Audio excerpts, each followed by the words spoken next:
Hello, TikTok. So one of the number one questions that I get asked here on TikTok by non-Muslims is, can non-Muslims wear hijab or purchase from our brand?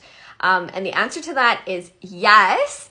And I think where people get a little bit wary or a little bit nervous about purchasing hijabs per se is they think it might be culturally, like you're culturally appropriating, or it's just not considerate or things like that. And that's actually far from the truth. If you're purchasing it to like make fun of Muslims and mock them and intimidate them, then obviously that's different. But if you're wearing it just because you want to wear it and it makes you feel comfortable, you want to wear it as a hijab, you want to wear it as a scarf around your neck, you want to wear it as a shawl, you can absolutely do that. There's no harm. Like, hijab is not owned by Muslim women.